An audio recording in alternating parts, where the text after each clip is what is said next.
အားလုံးပဲမင်္ဂလာပါကျွန်တော်ကတော့ KI ပဲဖြစ်ပါတယ်ကျွန်တော်ဒီနေ့ review လုပ်ပေးတွားမယ့်အရာလေးကတော့ကျွန်တော် Obsidian ပဲဖြစ်ပါတယ်ဒီ Obsidian ကျွန်တော် Starlight Skin ကိုကျွန်တော်နေ့လေကျွန်တော်ဝယ်လိုက်တယ်ပေါ့ဒီကျွန်တော်ဝယ်လိုက်တဲ့အချိန်မှာ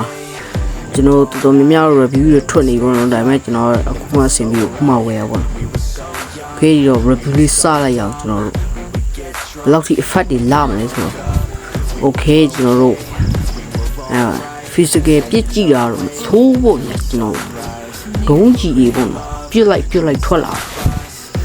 one spell လဲကောင်းနေတယ်one spell ကျွန်တော်ထပ်ပြစ်ကြည့်ပြစ် okay ကောင်းနေတယ်ကျွန်တော်လာရတယ်ဆိုတော့တော်တော်လေးကျွန်တော်တို့ဝယ်တင်တယ်လို့တော့ပြောတင်တယ်ပေါ့နော်ကျွန်တော်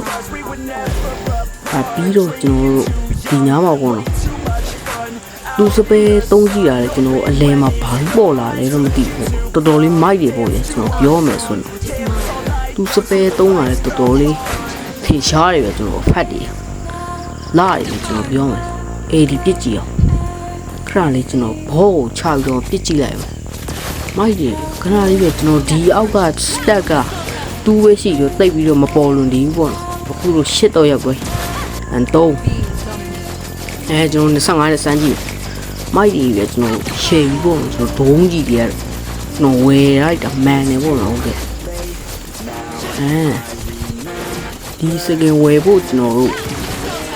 စဉ်းစားနေတူတွေ့ဆိုတော့ကျွန်တော်အများကြီးမပြောတော့တခါတော့ပြေးဝယ်လိုက်ဖို့တော့ဒါကျွန်တော် recommend အပြည့်100ခဏပေးတယ်ပေါ့နော်ဒီ hero ကတော်တော်လေးလဲကန်ရတိတ်ပြီးတော့လည်းမခက်ဘူးညာကျွန်တော်ကတော့ကောင်းတယ်လို့တော့ပြောနေပဲဒီစကင်ထွက်လာဒါမှမဟုတ်ဒီစကင်မကြိုက်လဲနောက်လာအတွက် Harriet လာမယ်လို့ကျွန်တော်သတင်းရထားပါတော့အဲ့ကောင် Harriet လည်းမဆိုးလို့ကျွန်တော်ပြောရမယ်ပေါ့ကျွန်တော်တို့ဒီ Obsidian ကြိုက်တယ်သူစပယ်လည်းမိုက်တယ်1လည်းမိုက်တယ် okay ကျွန်တော်ဒီပြစ်ပြနေတယ်ဆိုတော့ပြစ်ဟော okay ကျွန်တော်ချုပ်ထားလိုက်ရကြည့်ပါဦးကျွန်တော်တန်ချိုးနေရရှယ်လာကျွန်တော်ဒီစကင်ကိုတော်လေးကြိုက်ပါ යි ပေါ့နော်နောက်လာ Starlight တွေထုတ်ခဲ့လဲကျွန်တော်ပြန်ပြီးတော့မှ review လုပ်ပေးမှာပေါ့ဟုတ်ကဲ့ကျွန်တော်ဗီဒီယိုလေးကိုကြိုက်နေတတ်တယ်ဆိုရင် like and subscribe လေးလုပ်ထားပေးခဲ့ကြပါဦးမြအားလုံးကိုကျေးဇူးတင်ပါတယ်